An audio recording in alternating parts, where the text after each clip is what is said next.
Nagkaroon tayo ng biglaang biyahe papunta ng DRT sa Bulacan. Hindi planado pero mas maganda na rin dahil natutuloy yung mga ganitong klase ng biyahe. Sa sobrang busy natin, ngayon na lang din ulit tayo nakabiyahe at nakalabas. Araw ng linggo kaya bumiyahe kami papunta ng DRT. Sa totoong pake talaga namin is dadaan namin yung customer dito sa malapit sa Norsagaray. Bali si customer ay nagpa-upgrade ito sa atin dahil nakukulangan nga sa stock setup ng e-bike niya. Makalipas ang ilang minuto nakarating na rin kami dito sa Norsagaray. Malapit lang naman to sa amin dahil Santa Maria, Bulacan lang kami. Dito may inaayasan tayo sa wirings at tune na rin natin yung e-bike na prefer ng customer. Yung dating stock setup, ganito na siya kalakas ngayon.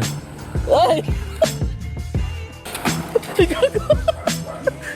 Nakabuti nga ang ngiti ni customer. Hindi na rin kami nagtagal at tumiretso na rin kami sa pupuntahan namin which is dito sa DRT sa Bulacan. Local gaming tayo ngayon dahil hindi naman ito kalayuan sa amin at malapit lang naman. At makalipas nga ilang minuto, nakarating na rin kami dito sa DRT sa Bulacan. Linggo ngayon kaya in-expect na rin namin na sobrang daming pupunta at mag-aakyatan dito. Malapit na rin sa Arco, dito yung pupuntahan namin. Kung saan tamang kape dahil kanina nakakain na rin tayo. Sinagot din pala ng customer natin yung lunch natin bago tayo umakyat. Dahil linggo rin ngayon, expect ko na rin namin na madaming pupunta at aakyat dito. Katapos ng ilang minutong biyahe, nakarating na rin tayo sa ating pupuntahan dito sa Cafe Piat. Sakto lang din pala yung dating namin dahil hindi masyadong maraming tao. Kagandahan pa rito, hindi ka mamroblema sa parking dahil sobrang lawak ng parking area nila. Mapa 2 wheels, 3 wheels, or 4 wheels man yan. At dito nga sa pormahan natin, kita nyo naman, local gaming tayo. Pero kahit naka e-bike tayo, lagi tayo mag-helmet para din sa safety natin. At ito nga pala yung bubungad sa inyo dito sa Cafe Piat. Kailangan nyo muna mag-register for the record para ma-assistin kayo ng crew nila. Maganda yung location ng resto nila at napaka-accommodating din ng mga staff nila. Sila pa mismo ang hahanap ng pwesto mo. Ilang beses na rin namin ito na-experience dahil maraming beses na rin kami nakaakyat dito sa Cafe Piat. Mamimili ka na lang talaga kung sa labas or sa loob ka pwesto. Pagdating sa mga pagkain nila, medyo may presyo pero hindi ka magsisisi sa mga pagkain na ibibigay sa'yo.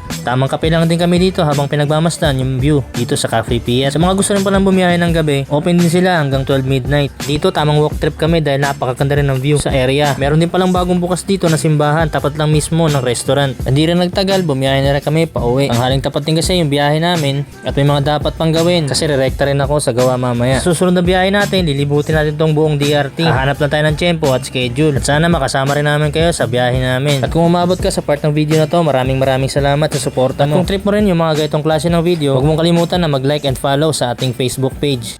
Marami pa tayong mga biyahe bago matapos ang taong ito. Like, follow and share. Peace out!